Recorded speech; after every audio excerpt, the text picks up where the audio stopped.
உம்மு ஹராம் ரலியல்லாஹு அன்ஹா, அந்த ஹதீஸுக்கும் சொல்லணும்னு மனசு சொல்லு சரியா. ரசூல் ஸல்லல்லாஹு அலைஹி வஸல்லம் உம்மு சுலைம் ரலியல்லாஹு அன்ஹா உம்மு ஹராம் ரலியல்லாஹு அன்ஹா வீட்டுக்கு போவாங்க, மடியில் படுத்து தூங்குவாங்க, இவங்க பேம்பாப்பாங்க விளங்கிட்டா.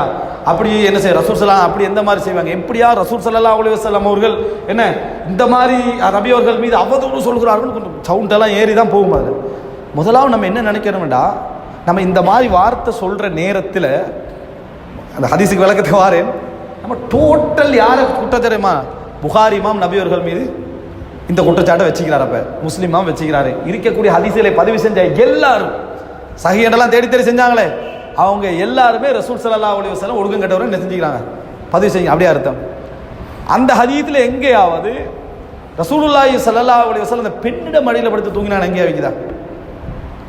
இல்லை. அந்த ஹதீஸில் என்ன, எங்கேயும் ரசூலுல்லாஹி ஸல்லல்லாஹு அலைஹி வஸல்லம் அவர்கள் தலையை அந்த பெண்ணிட மடியில் வைத்தார்கள் இல்லை. என்ன சப்ஜெக்ட் தெரியுமா, யகீலு இந்தஹா,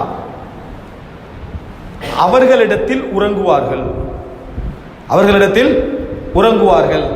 நான் வீட்டில் இருப்பேன், அனஸ் எல்லாம் சொல்றார், நான் வீட்டில் இருப்பேன், நபி அவர்கள் அவர்களிடத்தில் உறங்குவார்கள். அவர்களிடத்தில் உறங்குவார்கள் என்ன நம்ம எடுக்கலாமா இல்லையா? எத்தனை விளக்கம் எடுக்கலாம் தெரியுமா? அவங்களோட வீட்டில் என்ன செய்வாங்க, உருவாங்க. நான் அவங்களோட இடத்துல தான் இருந்தேன் அப்படின்னு அர்த்தம் என்ன, நான் அவங்களோட இடத்துல தான் இருந்தேன்னு அர்த்தம் என்ன, அவங்களோட மடியில் படுத்துட்டு அர்த்தம் தலையை வச்சு.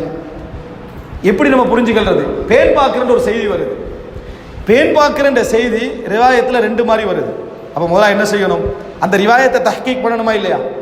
அந்த ரிவாயத்தை அறிவிப்புகள், பெரிய அறிவிப்புகள் இருக்குது, ஒரு பக்கம் வார அறிவிப்புகள், அதில் என்ன செய்யணும்னா கிளை அம்சங்களில் வித்தியாசம் வரும், கிளை அம்சங்களில் வித்தியாசம் வரும். அது என்ன, ஒரு பக்க செய்திகள், ஒரு பக்க செய்திகளில் கிளை புற செய்தியை எடுத்துக்கங்க, மக்களுக்கு ஏவினார்கள் ஒரு செய்தி வருது, அவர்களுக்கு ஏவினார்கள் ஒரு செய்தி வருது. அதுக்கு ஆய்வு செஞ்சு அந்த ஹதீஸை தட்டினாங்களா, மக்களுக்கு ஏவினார்கள் செய்தி பலகீனமானது அப்படி சொன்னாங்களா, அந்த துண்டு என்ன பலகீனம். அப்படின்னா பெரிய செய்தியில் சில கிளை அம்சங்கள் அறிவிப்பாளர்களால் வர்றது தானே, அதில் சிலர் அவர்களுடைய கருத்து அடிப்படையில் அறிவிச்சிருப்பாங்க. இப்போ இங்கே என்னடா, பேன் பார்த்தார்கள் அப்படி என்பது அனஸ்ரலாங்களை பார்த்தாங்களா ரசூலாங்களை பார்த்தாங்களா என்று ரெண்டு விதமான அறிவிப்பு என்ன செய்யுது வருது. அப்போ அந்த அறிவிப்பை நம்ம உறுதிப்படுத்துறோமா இல்லையா?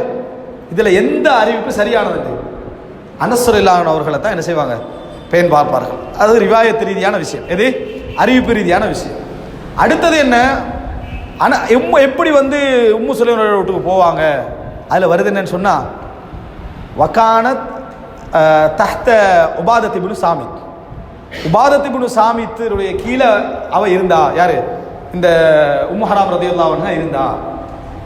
வலைஸ ஹுவ ஃபீஹி, அவர் என்ன சாரி உபாதத் இப்னு சாமித்துடைய இதில் இருந்தா, அவ்வளோதான். சாரி, இந்த செய்தியை எடுத்து உபாதத் இப்னு சாமித் இல்லாத டைமில் ரசூல் ஸல்லல்லாஹு அலைஹி வஸல்லம் போகிறாங்க. உபாதத் சாமித் அப்படி கல்யாணமே முடிச்சில்ல. அப்போ உபாதத் இப்னு சாமித்துடைய மனைவி என்று வந்ததுக்கான காரணம் என்ன தெரியுமா, பொறவு மனைவி ஆகிறான், ரசூலான மௌத்துக்கு பிறகு மனைவி ஆகிறாங்க. ஆனால் அவரோட மனைவி என்றது ஹதீஸ் வந்து அதுக்கு பிறகு தான் அறிவிக்கப்படுறது, ஹதீஸ் வந்து ரசூலான மௌத்துக்கு பிறகு தான் அறிவிக்கப்படும். அதனால உபாதத் இப்னு சாமித்திர மனைவியாக இருந்தார் செய்தி எடிஷன்லாம் வருது. இவங்க அதை என்ன நினைச்சிட்டாங்கன்னா, அன்றைக்கே கணவன் மனைவி தான் நினைச்சிட்டாங்க, நினைச்சிட்டான். இது விளங்கிட்டா, இது ஒரு பிரச்சனை. எனவே 3-4 விஷயத்தில் உபாதத் இப்னு சாமித்தை திருமணமே முடிச்சிக்கல. முதல் விஷயம். ரெண்டாவது, அனசரிலாங்க வீட்டில் இருக்கிறாங்க. அப்போ மஹரம் என்ன செய்கிறாரு, வீட்டில் இருக்கிறாங்க. அவங்க இடத்துல தூங்கினாங்க, சொன்னோட வீட்டில் தான் என்ன செஞ்சாங்க, தூங்கினாங்க. வேறு வேறு அறிவிப்பில் ஃபி பைத்திஹான்னு வருது, வேறு புகாரி முஸ்லீம் அல்லாத அறிவிப்பில் அவனோட வீட்டில் என்ன செய்து வருது. அடுத்து பேன் பார்த்த செய்தியில் அனசில் அவங்கள பேன் பார்த்தாங்கன்ற செய்தி என்னது சரியானது, மடியில் படுத்துட்டீங்கன்றது பொய். விளங்கிட்டா? இப்போ நான் என்ன கேட்குறேன்டா, இந்த மாதிரி எல்லாம் எடுத்துக்கண்டா இப்போ என்ன பிரச்சனை? இப்போ இதில் என்ன என்ன பெரிய சிக்கல் வந்து அதில் இருக்குது. இப்போ இந்த இதெல்லாம் எடுத்துட்டா இல்லை, அதுதான் பெரிய சிக்கலாக நினச்சிருந்தேன். விளங்கிட்டா? அதான் இந்த செய்திகளை இல்லையே. அடுத்து இன்னொன்று சொல்லுவாங்க, அந்த ரசூலான வேர்வையை அவங்க எடுத்தாங்களே, அந்த வேர்வையை எடுத்தாங்கன்னு வருது. அப்போ உடம்புல கைப்பட்டு தானே இருக்கு, ஏன் கைப்படாமல் எடுக்கலாதான்? ஒரு அஜ்னபி மஹரமின்னு தெரியும், ரசூலாங்கட வேர்வை எப்படியாவது பொட்டில் எடுக்கணும்னு நினைக்கிறாங்க. சரியா? இப்போ வேர்வை பொட்டில் எடுத்தாங்கன்ற சிந்தனைக்கு போய்க்கும், அதுக்கு விளக்கம் சொல்கிறேன். சரியா? வேர்வையை பொட்டில் எடுக்கணும்னு நினைக்கிறாங்க. அப்போ வேர்வையை பொட்டில் எடுக்கணும் இடத்துக்காக வேண்டி எப்படியாவது எடுத்தாகணும்னு நினைச்சா அஜ்னபி மஹரமி படாமல் எடுக்கலாமா இல்லையா? எடுக்கலாமா இல்லையா? ரசூல் ஸல்லல்லாஹு அலைஹி வஸல்லம் எழுதினார்கள், எப்படி புரிஞ்சு கொள்வீங்க? ரசூலாங்க எழுதினார்கள் எப்படி புரிஞ்சு கொள்வீங்க? எழுதினார்கள் வருது, எப்படி புரிஞ்சு கொள்வீங்க? மன்னர்மார்கள் கடிதம் எழுதினார்கள், என்ன சொல்லுவீங்க? கடிதம் எழுத ஏவினார்கள், கடிதம் எழுத ஏவினார்கள். ஏன் அனசல்லாங்களை விட்டு எடுக்கிறத முஹராம் எடுத்தாங்கன்னு விளங்கலாதான்? விளங்கலாம். அதே போல புடியுள்ள ஒரு சின்ன டப்பா எடுத்து வேர்வைகளை துவைக்கலதா, அந்த என்னது அந்த மடியில் எடுக்கலதா, எடுக்கலாம். ஏன்னா இதெல்லாம் விளங்காம தொட்டு தான் எடுத்தாங்க, மடியில் படுத்து தான் எடுத்தாங்க, பேன் பார்த்துக்கிட்டு தான் இருந்தாங்க, அதுக்கு மாத்தமா நாங்கள் விளங்க மாட்டோம்டா. நம்ம இப்படி தான் இதை விளங்கப்படுத்துறது. இருக்கிறத சொல்லி விளங்கப்படுத்தினா கூட பரவாயில்ல. எனவே இது ஆபாசமாக காட்டுறதுக்கு எதுவும் இல்லைன்றதுனால இந்த செய்தியை பதிவு செஞ்சாங்க. இன்னொரு விஷயம் என்ன தெரியுமா, நமக்கு சந்தேகம் வந்து அந்த வேர்வையை பற்றி ஒரு சந்தேகம். அது என்ன வேர்வையை வந்து அது எப்படி ரசூலாங்கட இது, அதுதான் ஹதீஸில் வருது. ரசூல் ஸல்லல்லாஹு அலைஹி வஸல்லம் சொல்ல வேர்வை கஸ்தூரியை விட வாசமானதுன்னு ஹதீஸில் வருது. இதில் உங்களுக்கு இப்போ என்ன பிரச்சனை விளங்கிட்டா? இதில் பிரச்சனை ஒன்றே ஒன்று தான், அக்கல் பிரச்சனை விளங்கிட்டா? ரசூல்லாங்கட உடம்பு பரக்கத்தானதுன்றதை ஏற்றுக்கொள்ள மனசு என்னது வருவதில்லை. ரசூல்லாங்கட என்னது அந்த உடல் வந்து பரக்கத்தானது. இப்போ அதனால் அந்த ஹதீஸ் எல்லாம் எடுத்துட்டாங்க. எது உடல் பரக்கத்தான வார செய்திக்குது ஒரு கிட்டத்தட்ட நான் தொகுத்து பார்த்தாலும் ஒரு 30-40 செய்தி வருது. அதெல்லாம் குர்ஆனுக்கு முரண்படுதுன்னு முழுசாக அதை எடுத்துட்டாங்க. அது உடல் பரக்கத்தான ரசூலுல்லாஹோட உடல் பரக்கத்தானது தான். அதை நம்புறதுல எந்த சப்ஜெக்டும் எங்களுக்கு இல்லை. ஆனால் ஆச்சரியம் என்னென்னா, 40 வயதுக்கு முன்னால் ஒரு கல் எனக்கு சலாம் சொல்லி கொண்டிருந்தது எனக்கு தெரியும் அப்படின்னு ரசூலுல்லாஹி ஸல்லல்லாஹு அலைஹி வஸல்லம் சொல்றாங்க. நபித்துவம் கிடைச்ச பின்னால எனக்கு ஒரு கல்லை தெரியும். அது என்ன 40 வயசுக்கு முன்னால எனக்கு என்ன செஞ்சது, எனக்கு சலாம் சொல்லி கொண்டிருந்தது எனக்கு என்ன தெரியும் என்று ரசூலுல்லாஹ் நபித்துவத்துக்கு பின்னால சொல்றாங்க. அந்த சம்பந்தம் ஒரு கேள்வி கேட்க புதுசா அதை ஏற்றுக்கலாம், அது பிரச்சனை இல்லை. ஏன்னா நபித்துவத்துக்கு பின்னால தான் ரசூல் ஸல்லல்லாஹு அலைஹி வஸல்லம் அதை என்ன செய்யறாங்க, அதை சொல்றாங்கன்றாங்க. கல்லு சலாம் சொல்றது நம்ம ஏற்றுக்கொள்றோமா இல்லையா? அதை ஏற்றுக்கொண்ட எங்களுக்கு என்ன பிரச்சனை?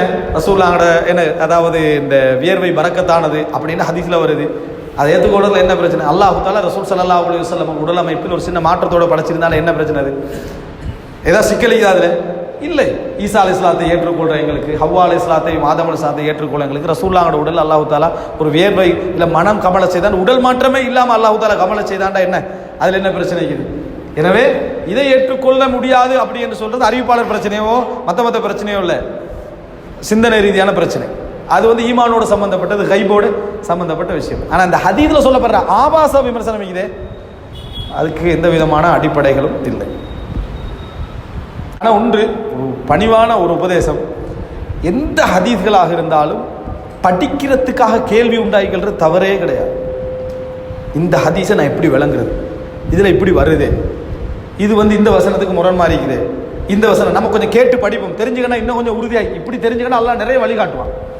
அல்லாஹ் என்ன செய்வான், நிறைய வழிகாட்டான். ஆனால் குர்ஆன் ஒரு விஷயம் சொல்லுது, இந்த குர்ஆனை கொண்டு நான் என்ன செய்வேன், நேர் வழி காட்டுவேன், குர்ஆனை கொண்டு என்ன செய்வேன், வழி தவறவும் செய்வேன். அப்படின்னா என்ன, எல்லாம் எங்களோட கல்போடு சம்பந்தப்பட்டது. நம்ம வந்து குர்ஆனை விளங்க அணுகினால் வழிகாட்டும், எதிர்க்க அணுகினால் இன்னும் கொஞ்சம் லேசாகிவிடும், எதிர்ப்பு இன்னும் லேசாகும். அதனால இயன்ற அளவுக்கு குர்ஆனை ஹதீஸையும் விளங்குறதுக்காக கேள்வி கேட்கணும். அதுக்கு என்ன, இதுக்கு என்ன விளக்கம், அதுக்கு என்ன விளக்கம் நம்புறதுக்கு தான் நான் கேட்குறேன். ஆனால் இப்போ அப்படி இல்லை, 8 கவிழ்த்தேன் ஹதீஸ் என்ன செஞ்சுட்டு போய்விட்டது. ஹைர்.